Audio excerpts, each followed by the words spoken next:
Bom dia, gente! O nosso trabalho irá analisar um caso clínico de transtorno de estresse pós-traumático, tendo como intervenção a FAP. O nosso grupo é composto por mim, Marie, a Fernanda, a Jane, a Ingrid e a Thaís. Antes de analisarmos o caso, é fundamental compreendermos a base teórica dessa abordagem. A psicoterapia analítica funcional é uma das abordagens de terceira onda das terapias comportamentais e tem como principal ferramenta a relação terapêutica, a relação entre o terapeuta e o cliente. Nessa abordagem, o cliente emite são comportamentos clinicamente revelantes, que são as CCRs. Normalmente, esses comportamentos têm a ver com a demanda e queixa do cliente. As CCRs são divididas em três tipos. A CCR1, que é o comportamento problema, a CCR2, que é a melhora do comportamento, e a CCR3, que é a interpretação que o cliente tem sobre os seus comportamentos.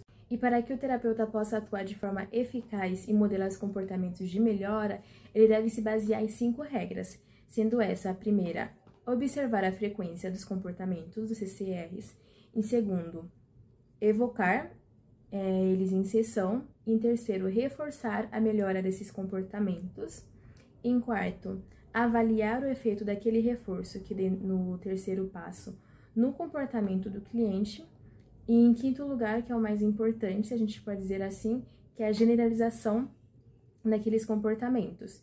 Então, normalmente acontece uma melhora dos comportamentos do cliente em sessão, só que a gente deve fazer a generalização daqueles comportamentos para a vida prática do cliente.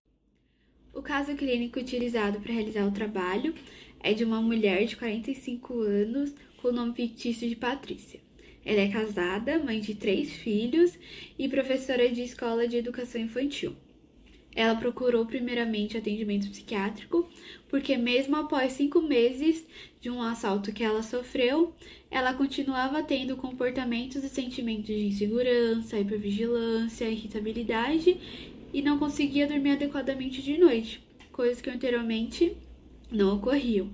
Nesse assalto, ela estava saindo da casa dos pais, quando 3 assaltantes armados a surpreenderam. Um deles até acabou empurrando ela, onde ela machucou o rosto e o braço, e acabaram levando o carro.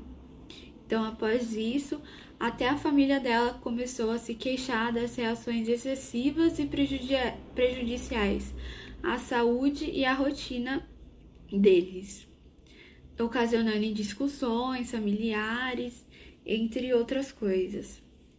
Por conta disso, ela foi medicada e encaminhada para avaliação e tratamento psicológico de um quadro de transtorno do estresse pós-traumático, TEPT. Nos primeiros atendimentos com a psicóloga, foi possível observar alguns comportamentos que estavam ocorrendo no momento com a Patrícia. Dentre eles, a reexperiência traumática, que são pesadelos, lembranças, flashbacks do ocorrido, no caso, o assalto, comportamentos de fuga e esquiva. Então, ela evita sair de casa, evita qualquer situação, coisas, lugares que a façam arremeter a esse evento traumático. Além de hiperexcitabilidade psíquica, que são reações de fuga exageradas, episódios de pânico, onde a paciente relatou sudorese, taquicardia, dificuldade de se manter no lugar, além de irritabilidade e hipervigilância. Outra queixa que ela trouxe também são pensamentos e sentimentos negativos. Ela relatou o sentimento de o que aconteceria se eu tivesse morrido, o que ocorreria com meus filhos. Houve essa preocupação, além de sentimentos de impotência e incapacidade de se proteger de perigos em decorrência do assalto. O TEPT é um transtorno incapacitante que ocorre após a exposição a um evento traumático grave, situações de violência, acidente, desastre, abuso, e ele pode se manifestar imediatamente, então logo após a exposição, ou tardiamente, pode ser em semanas, meses e até anos após a exposição ao trauma. Os principais sintomas são pensamentos intrusivos, alterações cognitivas e emocionais negativas, esquiva da lembrança do trauma, alterações de humor e alterações físicas como sudorese, taquicardia, e amnésia dissociativa como uma espécie de fuga, de não ter a lembrança do trauma. O curso do TEPT ele pode ser crônico ou, vou fazer uma analogia com uma dor de cabeça, aquela dor de cabeça que não passa, então crônico, episódico, então aquela dor de cabeça que de vez em quando você tem, ou ele pode apresentar remissões parciais. Os sintomas diminuem, mas eles não desaparecem. Então, você tem aquela dor que ela é mais fraca, mas ela sempre acompanha. Os fatores de risco também estão presentes no TEPT. Histórico de traumas anteriores, ausência de um suporte social, psicológico para um enfrentamento do trauma, comorbidades psiquiátricas como ansiedade, depressão, fator genético, uso de substâncias, crenças negativas sobre si, sobre outras pessoas e sobre o mundo, e uma culpabilização persistente sobre si, sobre o outro e sobre o mundo. Para uma proposta de intervenção, o primeiro passo é identificar os CCRs. No caso da Patrícia, o CCR1 é a postura corporal tensa e rígida que ela apresenta durante o atendimento e ela mostrar-se hipervigilante. O CCR2 é o compartilhamento que a Patrícia faz com a terapeuta sobre suas sensações fisiológicas e emoções desencadeadas. E o CCR3 é a interpretação da Patrícia com a terapeuta sobre como essas sensações fisiológicas, mudança na postura e reatividade ao barulho, por exemplo, acontecem também fora da sessão, tentando entender mais detalhes sobre o contexto.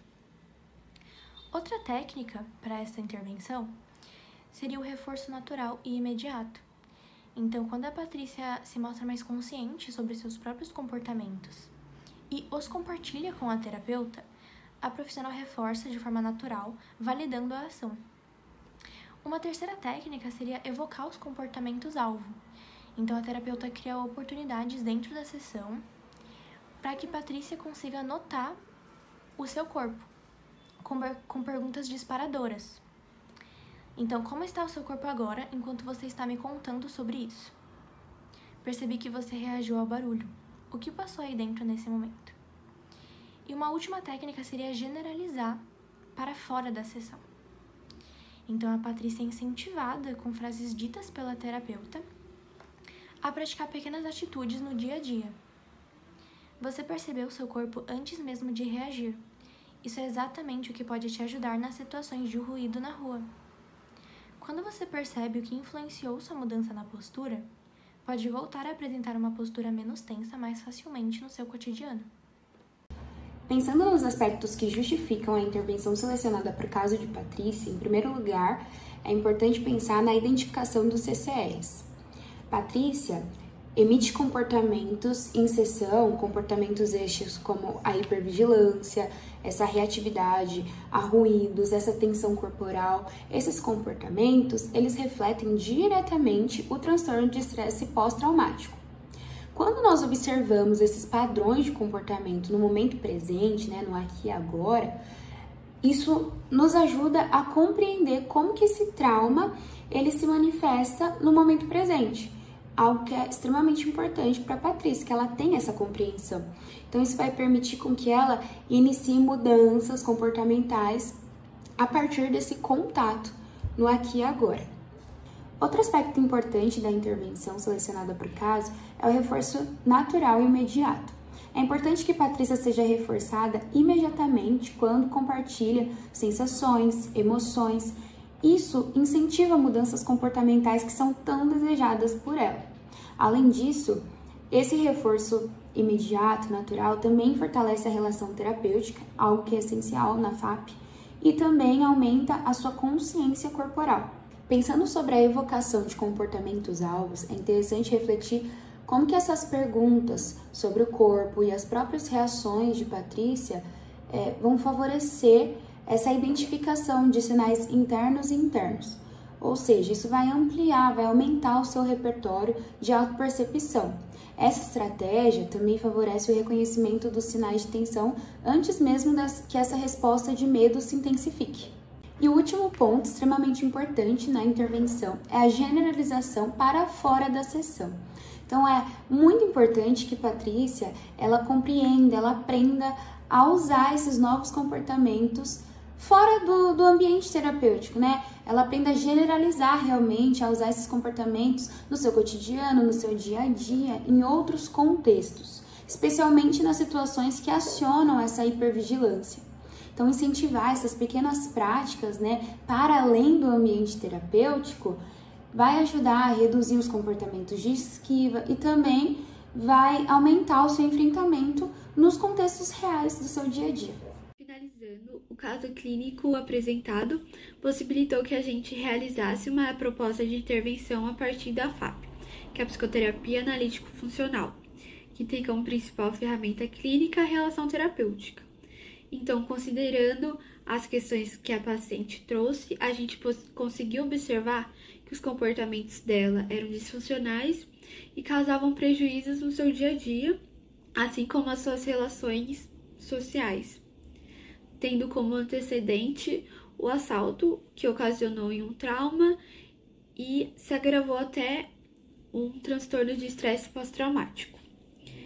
Então, a partir da intervenção proposta, a gente espera que a paciente possa generalizar e reproduzir os comportamentos modelados e reforçados na sessão para seu cotidiano, promovendo assim uma melhora no seu bem-estar e relação com as pessoas com que ela convive.